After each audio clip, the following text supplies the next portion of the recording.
বিসমিল্লাহির রহমানির রহিম। পরম করুণাময় আল্লাহ তাআলার নামে শুরু করতে যাচ্ছি। আজকে আমার যিনি গুরু, যার কাছ থেকে আমি দর্শন লাভ করেছি, তাকে নিয়ে কিছু আলোচনা আপনাদের মাঝে করতে চাই। তার আগে আমি বিশেষ করে কিছু পরিচয় দেব। তার আগে একটি আমার দয়ালের শানি একটি ভাব আপনাদের মাঝে তুলে ধরব। সেটা আমার নিজস্ব লেখা গান। দেখা যারে গ্রামবাসী সুরে সুর মিলা, আরে দেখা যারে গ্রামবাসী সুরে সুর মিলা, আমার দয়াল বাবা দুলু চাঁদে মিলাইছে মেলা, আমার দয়াল বাবা দুলু চাঁদে মিলাইছে মেলা। দেখা যারে গ্রামবাসী সুরে সুর মিলা, দেখা যারে গ্রামবাসী সুরে সুর মিলা, আমার দয়াল বাবা দুলু চাঁদে মিলাইছে মেলা, আমার দয়াল বাবা দুলু চাঁদে মিলাইছে মেলা। ভক্ত আশেক দলে দলে আসে বাবার চরণ তলে, ভক্ত আশেক দলে দলে আসে বাবার চরণ তলে, বাবার চরণ দুলি গায়ে মাখিলে মুইসা যায় জ্বালা, বাবার চরণ দুলি গায়ে মাখিলে মুইসা যায় জ্বালা, আমার দয়াল বাবা দুলু চাঁদে মিলাইছে মেলা, আমার দয়াল বাবা দুলু চাঁদে মিলাইছে মেলা।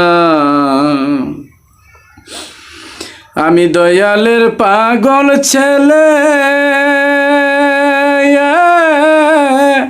আমার দুলু চাঁদকে হারিয়ে, আরে রাস্তায় বসে কান্দি এখন ডুইবা যায় বেলা, আমি রাস্তায় বসে কান্দি এখন ডুইবা যায় বেলা, আমার দয়াল বাবা দুলু চাঁদে মিলাইছে মেলা, আমার দয়াল বাবা দুলু চাঁদে মিলাইছে মেলা।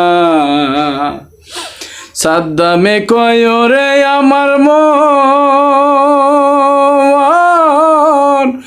আমার দুলু চাঁদে প্রেমের মহাজন,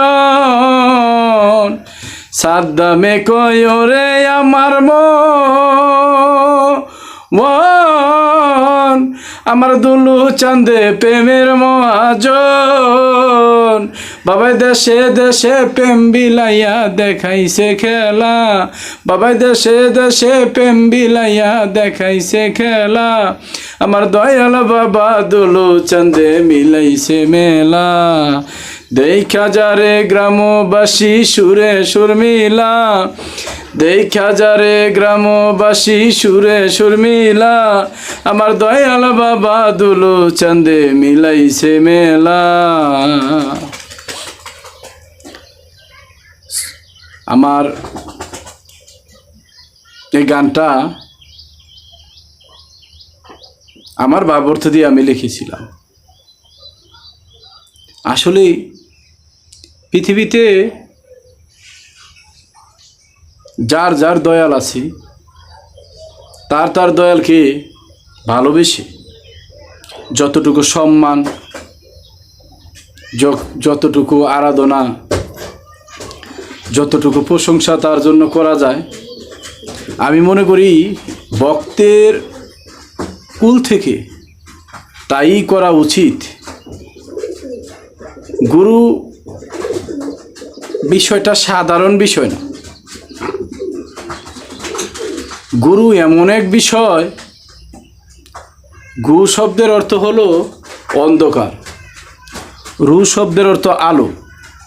যিনি অন্ধকার থেকে আলোতে ভক্তকে আনতে পারে, একটি মানুষকে আনতে পারে, আমি যার দ্বারা আলোকিত হলাম, আমি যার দ্বারা পৃথিবীতে একজন প্রতিষ্ঠিত মানুষ, ভালো মানুষ হিসাবে গণ্য হলাম, তার মর্যাদা সম্মান আমার কাছে অনেক। জ্ঞান, সোয়াব, এই মর্যাদা এইগুলা আমার দরকার নেই। আমি আমার গুরু দ্বারা ভালো মানুষ হতে পেরেছি কিনা, এটা আমার কাছে বড় পাওনা। যদি আমি মানুষ হয়ে থাকি তাহলে আমার কাছে এটাই সর্বোত্তম, এটাই আনন্দময়, এইটাই বড় পাওনা। কিন্তু আসলে কি মানুষ হওয়া যায়? হতে গেলেই অনেক কষ্ট। সাইজি গান বলেছেন, জিন্দার দেহে মরার বসন, কে তোমায় পরালো শুনি, কে তোমারে বেশভূষণ পরাইল বলো দেখি। এই যে বেশ, আমি তো এই যে কাপড়টা গায়ে জড়িয়েছি, এটাকে আমরা সাধারণ দৃষ্টিতে যদি জানি যে একজন মৃত্যু মানুষকে সাদা মার্কিন কাপড় দেওয়া হয়, এই সাদা কাপড়টা নেওয়া এত সহজ বিষয় নয়। সাদা কাপড়টা নেওয়ার উদ্দেশ্য হলো তুমি গুরুর চরণে নিজের আমিত্বকে বিলীন করে দিয়ে তুমি একজন মৃত মানুষের মতো মরার পূর্বেই মরে গেছো। আসলে কি তা হয় জানি না। দয়াল কৃপা করে ওই অবস্থানে আমাকে নিতে পারে কিনা আমি জানি না, কিন্তু আশাবাদী। দেখেন, আমি আমার গুরুর কাছে অনেক কিছু পেয়েছি। ধন দৌলত, টাকা পয়সা, মর্যাদা, কেরামতি এগুলা আমরা পাইনি, কিন্তু আমরা কিভাবে ভালো মানুষ হতে হবে, সূক্ষ্ম মানুষ হতে হবে, কিভাবে সাধনা করে নিজের দেহকে সুস্থ রাখা যাবে, এগুলো আমার গুরুর কাছে আমি আধ্যাত্মিকতার যে বিষয়গুলা এগুলো আমি পেয়েছি। তো এখন সবচেয়ে বড় কথা হলো, আমার যিনি গুরু, আমি তাকে দেখেছি কোনো দিন তাকে আমি ভালো জিনিসগুলা খাওয়াতে পারিনি। মাছ, যেমন ধরেন মাছ, মাংস, এই ধরনের খাবার আমি তাকে খাওয়াইতে পারিনি। পোলা, কোরমা, এগুলা, বিরিয়ানি, এগুলা তার পছন্দের খাবার ছিল না। তার শাক সবজি, নিরামিষ জাতীয় যত খাবার, এগুলো আমার দয়ালের প্রিয় খাবার ছিল। এখন আসুন, আমি আমার গুরুকে ভালোবেসে কেন এই গান লিখলাম আর তাকে এত ভালোবাসি কেন? আমরা দেখেছি, আমার কোনো পীর ভাই বলতে পারবে না যে আমার দয়াল কোনো ভক্তের কাছ থেকে এই স্বার্থ হাসিল করার জন্য কিছু চেয়েছে। আমার জীবন দশা আমি আমার গুরুকে যতদিন পেয়েছি, আমি তাকে দেখিনি যে কারো কাছ থেকে 500 টাকা নিতে, যা গুরু দরবারে এটা দিতে হবে, ওইটা দিতে হবে, ওইটা দিতে হবে, এই ধরনের এই স্বার্থ হাসিল আমি তার ভিতরে দেখি। তিনি যতটুকুই আমাদেরকে ভালোবেসেছে বিনা স্বার্থে। আমার দয়াল নিজের অর্থায়নে উরুস করেছে, কারো কাছ থেকে 1 টাকা চাইনি।